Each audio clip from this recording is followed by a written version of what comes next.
حبايب قلبي، ازيكم عاملين ايه؟ وحشتوني جدا جدا جدا. معاكم مروه العزب. اللي مش مشترك في القناه بتاعتي يروح يشترك دلوقتي يا حبايب قلبي. انتوا حبايبي وروح قلبي والله. انتوا حبايبي وروح قلبي واخواتي. انا بعتبركم اصلا اخواتي. يعني انا دايما لما باجي اعرض اي مشكله على القناه عندي يعني دايما ببقى عايزه احس ان اللي قدامي دول او اللي بيسمعوني دول اخواتي.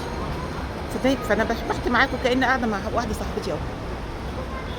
وصاحبة المشكلة بتحكي معايا كأنه اختها برضه. يعني احنا بنوصل لبعض. صاحبة المشكلة بتحكي لي الموضوع على الواتساب ان انا اختها، وانا بحكي لكم ان انتوا اخواتي، واحنا كلنا عيلة مع بعض. يعني انا بقالي فترة كبيرة جدا جدا جدا ما عرضتش اي مشاكل عندي على القناة، غير مشاكل ايه بسيطة شوية اللي هي عائلية اللي هي كده.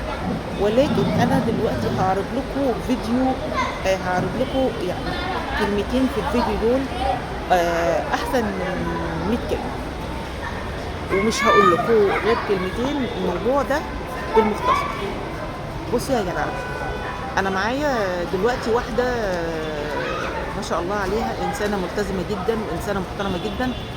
بس بتقول لي يا مدام مروة انا جوزي دخل في خناقة، دخل خلاص دلوقتي اتحكم عليه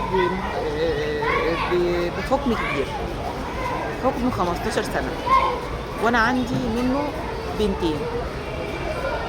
فبتقول لي يعني انا ماليش سبب في المشكلة اللي هو اللي جوزي اتحكم عليه فيها دي، ماليش سبب فيها. هو المشكلة دي تبع اهلي. هل انا استناه لغاية ما يخرج ولا اتطلق؟ وهل انا لو اتطلقت هينفع ان انا ارجع بيت اهلي وابقى مبسوطه، ولا اعيش دلوقتي انا مش هلاقي حد يصرف عليا؟ انا قاعده ايجار، انا وجوزي كنا قاعدين ايجار. فلما اتحكم عليه بكده ودخل الخناقه دي واتحكم عليه بكده، انا ما بقتش عارفه اتصرف، انفصل واتجوز ولا ارجع مش عارفه اتصرف.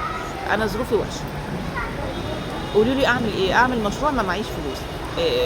اهلي قولوا لي اتطلقي واتجوزي عشان حد يصرف على عيالي. فانتوا قولوا لي بما يرضي الله، ينفع انتظر 15 سنه؟ شكرا.